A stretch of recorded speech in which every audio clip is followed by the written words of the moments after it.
फट रही है। सच सच बताना, दिल पे हाथ रख के बताना कितनों की फट रही है आज के गेम को लेके। क्योंकि भाई मेरी ना पतलून पीली और आगे से सब कुछ गीली हो चुका है।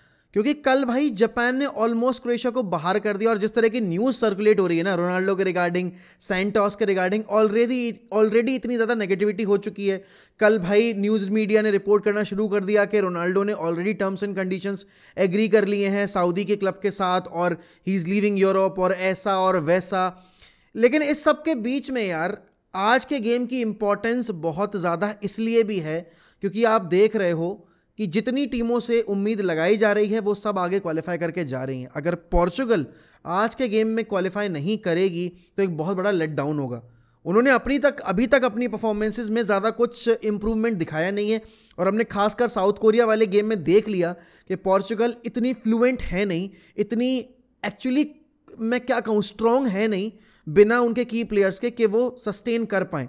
आपके ब्रूनो नहीं है मिडफील्ड में, आपके बर्नार्डो सिल्वा नहीं है मिडफील्ड में, आपकी मिडफील्ड वर्क नहीं कर रही। अभी न्यूज़ मीडिया ने एक अलग एजेंडा शुरू कर दिया है कि रोनाल्डो और सैंटोस के बीच में लड़ाई चल रही है। अब ये रोनाल्डो और सैंटोस के बीच की जो लड़ाई है, क्या वो वाकई में लड़ाई है या नहीं है? हमें इस पे जाना पड़ेगा प्रेस कॉन्फ्रेंस पे, क्योंकि आपके सैंटोस ने जब प्रेस कॉन्फ्रेंस की तो उसमें बहुत ही बेढंगे से सवाल किए गए। साउथ कोरिया वाले सब्स्टिट्यूशन के टाइम में जो रोनाल्डो को रिएक्शन था उस पर सवाल किए गए। कैप्टनसी आर्मबैंड पर सवाल किए गए कि क्या कैप्टन आर्मबैंड जो है वो रोनाल्डो से लिया जा सकता है, ऐसा वैसा। सैंटोस ने एक मैनेजर के होने के नाते बहुत ही सही तरीके से उन प्रेस कॉन्फ्रेंस में किए गए सवालों का आंसर किया। उसने ये कहा कि भाई देखो, मैं इम्प्रेस नहीं था क्योंकि मैं वो रिएक्शन एक्सपेक्ट नहीं करता रोनाल्डो जैसे प्लेयर से। He is a leader of the team. और उसने ये कहा कि जो भी टीम सिलेक्शन होगा मैच में ओपोनेंट को देखते हुए उसके हिसाब से कैप्टन आर्मबैंड दिया जाएगा। रोनाल्डो रहेगा पिच पे तो ऑब्वियस बात है रोनाल्डो ही कैप्टन होगा। देखो वो इतना बड़ा बेवकूफ़ नहीं है कि वर्ल्ड कप में, बीच वर्ल्ड कप में जब ऑलरेडी इतनी ज़्यादा नेगेटिविटी हो रही है, न्यूज़ मीडिया में सब बातें की जा रही हैं, उसके बीच में वो कैप्टन आर्मबैंड लेकर कहे ब्रूनो वो भोसड़ी के तू बन जा कैप्टन। वो नहीं होने वाला। एंड ये इसलिए नहीं होगा क्योंकि आपको पता है कि वर्ल्ड कप में अभी तक पोर्चुगल की परफॉर्मेंस अगर इतनी सही रही है तो उसमें है टीम यूनिटी का बहुत बड़ा रोल, और यही टीम यूनिटी आपको नीचे ले जा सकती है अगर उसमें थोड़ी बहुत भी प्रॉब्लम आई। ड्रेसिंग रूम में अगर स्प्लिट अप हुआ तो बहुत बड़ी दिक्कत आ जाएगी। आपको पता है वर्ल्ड कप कैंपेन शुरू होने से पहले ही रोनाल्डो के एंट्री के बाद कितनी ज़्यादा स्क्रूटनी होने लगी थी।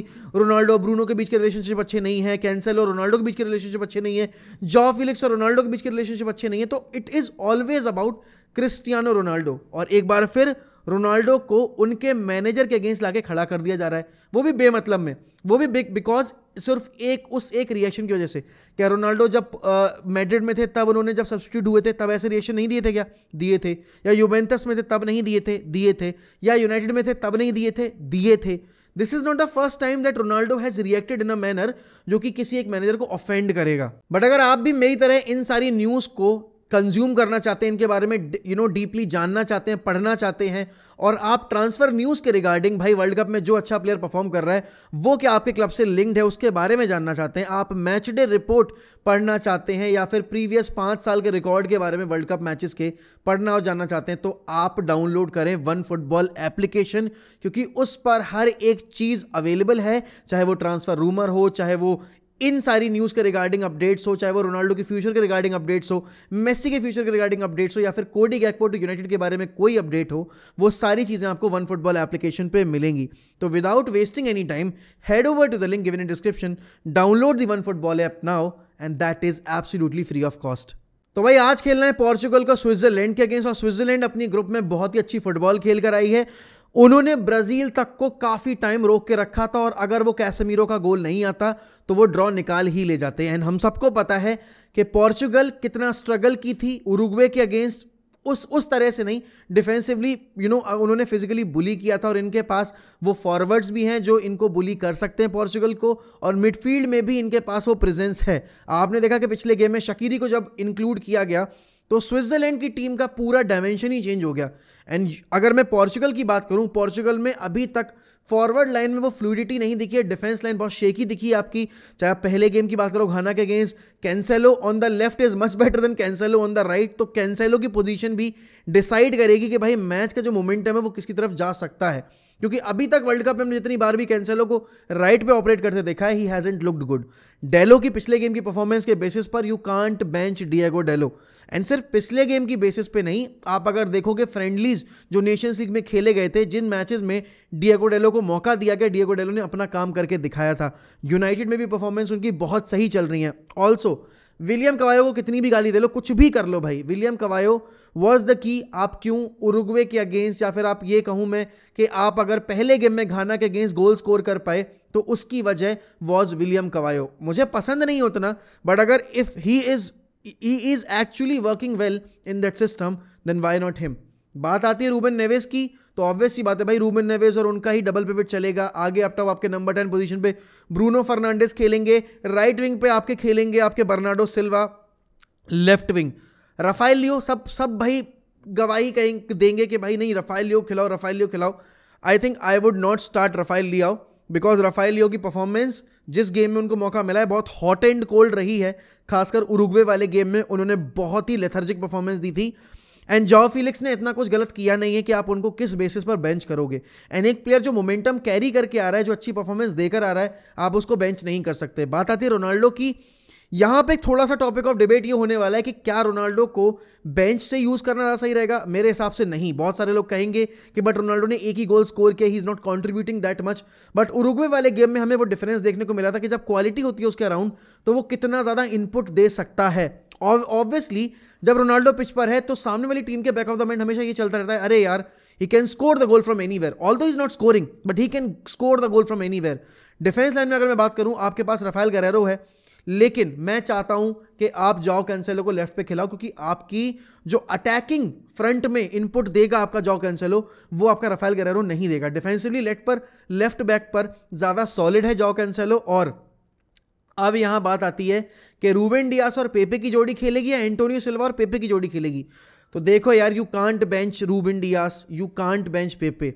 एंटोनियो सिल्वा अच्छा है, बट उसके अलावा भाई आप पेपे और रूबेन डियास की जोड़ी को नहीं अनसेटल कर सकते। उनको आपको स्टार्ट देना ही देना पड़ेगा। मिडफील्ड की बैटल जो जीतेगा वो इस मैच को जीतेगा, क्योंकि ब्रूनो इस गेम में या फिर इस पूरे वर्ल्ड कप में कितना क्रूशल रहा है और कितना क्रूशल होने वाला है, ये हम सबको पता है। पिछले गेम में हम उसका प्राइम एग्जांपल दिख गया। बर्नार्डो सिल्वा ने नंबर जनरेट नहीं किया, लेकिन बर्नार्डो सिल्वा बॉल जो कैरी करता है, जो मिडफील्ड में आकर डिफेंसिव इनपुट देता है, वो सारी चीजें मैटर करती हैं। वो एक्चुअली में स्पेस प्रोवाइड करता है। जॉ फिलिक्स की ऑफ द बॉल मूवमेंट बहुत क्रूशल मैटर करेगी इस मैच में कि ब्रूनो को कितनी फ्रीडम मिलने वाली है। लेकिन क्या पोर्चुगल के इस गेम को लेकर मैं कॉन्फिडेंट हूं? मैं नहीं हूं confident. I am literally shitting my self up, ये रियलिटी है। बट ये तो बात थी पोर्चुगल की। अब थोड़ी बात कर लेते जो कल गेम्स हुए थे उनके बारे में। भाई ब्राजील जिस तरीके से खेल रही है ना, कोई उन्हें फेस नहीं करना चाहता। मैं कह रहा हूं कोई भी टीम उन्हें फेस नहीं करना चाहती। और ब्राजील अगर नहीं जीती वर्ल्ड कप, तो उसकी वजह सिर्फ ब्राजील होगी, ना अर्जेंटीना होगी, ना नीदरलैंड्स होगी अगर उन दोनों में से कोई क्वालिफाई करके आगे जाता है, ना क्रोएशिया होगी। It will be just them. और उस ग्रुप से जो भी उनके अगेंस्ट में अगर वो फाइनल पहुंचते हैं, तो उनके अगेंस्ट जो भी फाइनल खेलेगा वो टीम होगी। It is going to be just Brazil. They are enjoying themselves भाई। कल उन्होंने पहले हाफ में 4 गोल इतने मजे में स्कोर किए ना। रिचार्लिसन वाला गोल आप देखो, बेहतरीन। नेमार के आने से ब्राजील की टीम का पूरा डायमेंशन ही चेंज हो गया। नेमार के आने के बाद आपकी ब्राजील टीम में जो फ्लूइडिटी हम डिमांड कर रहे थे, जो रोड्रिगो के आने के बाद थोड़ी हमें दिखी थी, बट नेमार के आने के बाद वो एनहेंस हो चुकी है। विनीशियस जूनियर, पहला गोल आप देखो विनीशियस जूनियर का, आय हाय राप चुंडस भाई, क्या गोल स्कोर किया है। नेमार वो पेनल्टी क्लेम, हाँ थोड़ा सा मेरे हिसाब say that was a very soft penalty जो दे दी गई, बट रूल्स जो अभी नए लाए गए हैं उसके हिसाब से भाई दैट वाज अ पेनल्टी। आप गोल देखो, अगर मैं कहूँ रिचार्लिसन का, दैट वाज टॉप नॉच। हर एक तरीके से कल ब्राजील की परफॉर्मेंस बहुत बुंड फाड़ थी। और उन्होंने कोरिया को सेकेंड हाफ में खेलने का मौका दिया जब उन्होंने इंटेंसिटी ड्रॉप कर दी। एंड ये वो नेमार था जो इंजरी के बाद आया है। इसके हाथ में एक गोल लग चुका है। यहां पर गोल्डन बूट की रेस में अब आप रिचार्लिसन ने भी 3 गोल स्कोर कर दिए। तो ओवरऑल जो परफॉर्मेंस है वो सिर्फ आपके बाय स्कोर शीट नहीं दिख रही है। आप अगर यूनिटी देखो, गोल स्कोर करने के बाद भाई जिस तरीके से वो मैनेजर के साथ जाके सेलिब्रेट कर रहे हैं, इतना अच्छा वाइब मैंने ब्राजील की टीम में 2006 से अभी तक नहीं देखा। चाहे आप 2006 की बात करें, चाहे आप 2010 की बात करें, चाहे 14 की बात करें, 18 की बात करें, ऐसी वाइब ब्राजील के स्क्वाड में कभी नहीं थी। मिडफील्ड में they are running the show. Casemiro beautiful, Lucas Paqueta शुरू के 3 गेम में नहीं दिखा, बट कल के गेम में बहुत ही अच्छे से दिखा है और बहुत ही बखूबी तौर पर उसने अपनी जो हाइप है उसको लिव अप किया है। बैकलाइन में अगर आप बात करें, बैकलाइन में कल आपने एडर मिलिटाओ को खिला रखा था, आपने आपके थियागो सिल्वा खेल रहे थे, आपने सोचो एलेक्सेंड्रो को नहीं खिलाया, आपने डेनिलो को खिला रखा था लेफ्ट बैक के तौर पर, तो डेनिलो ने भी अपना काम बखूबी तौर पे किया है। मार्किनियोस क्या खेल रहा है, कल एलिसन ने जिस तरीके की सेव्स किए हैं भाई, टॉप नॉच। वैसे तो सेकेंड हाफ में टेस्ट किया साउथ कोरिया ने ब्राजील के डिफेंस को, लेकिन जो पूरा कंट्रोल था ना फर्स्ट हाफ में, it was all Brazil Brazil Brazil. और वहीं अगर मैं दूसरे मैच की बात करूं, क्रोएशिया वर्सेस जापान में, Japan except for that penalty shoot out were very very very good.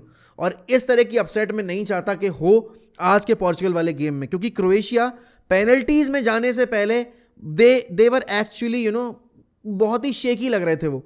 और पेरिसिच, वही वाली बात आती है, जब ऐसे मैचेस जीतने होते हैं ना तो आपको एक कहीं ना कहीं से एस्केप रूट निकालना पड़ता है, और वो एस्केप रूट था आपका पेरिसिच का वो गोल।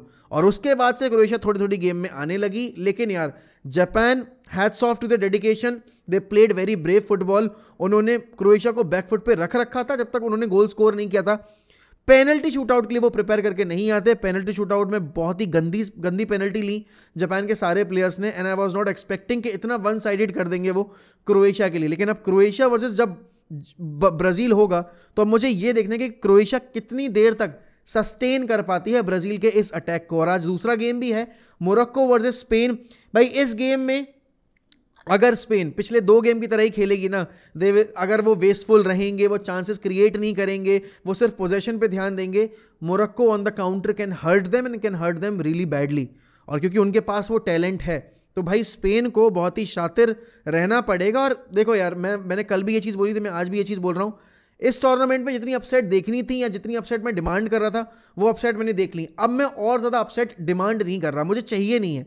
कंपटीशन हेल्दी हो, लेकिन अगर मोरक्को जाएगी, अगर यहाँ से पोर्चुगल क्वालिफाई करती है, तो एज अ पोर्चुगीज़ फैन मैं बहुत ज़्यादा खुश होऊंगा, क्योंकि एक थोड़ी सी लेस कॉम्पिटिटिव साइड, क्वालिटी जिसके पास थोड़ी सी कम है स्पेन के कंपैरिजन में, वो मुझे फेस करने को मिलेगी। But at the same time कब तक आप डिले कर पाओगे इस चीज़ को, कब तक आप ये बोल पाओगे कि नहीं ठीक है अभी इस मैच में स्पेन नहीं मिलती, लेकिन अगर वहाँ फ्रांस और पोर्चुगल में से जो जीता वो आया सेमीफाइनल में, और हम गलती से अगर सेमीफाइनल पहुँच गए तो आपको फिर उनको हराना पड़ेगा। And to be the champions of the world you need to beat the best teams, क्योंकि अगर अभी नहीं करोगे तो फाइनल मिलेगी या सेमीफाइनल मिल जाएगी, तो बात वही है।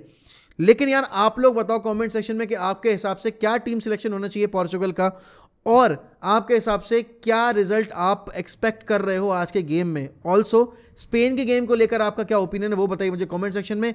And thank you so much for helping me reach 40K milestone. ये आपके बिना बिल्कुल पॉसिबल नहीं था गाइज। सो मैं हाथ जोड़ के आपसे बहुत बहुत आपका शुक्रिया अदा करता हूं, and thank you so much for supporting. ऐसे ही सपोर्ट करते रहिए, सब्सक्राइब करते रहिए, बेल आइकन दबाना मत भूलिएगा। Till then goodbye, take care. मिलते हैं रात में वॉच अलोंग पे पोर्चुगल वर्सेस स्विट्जरलैंड के।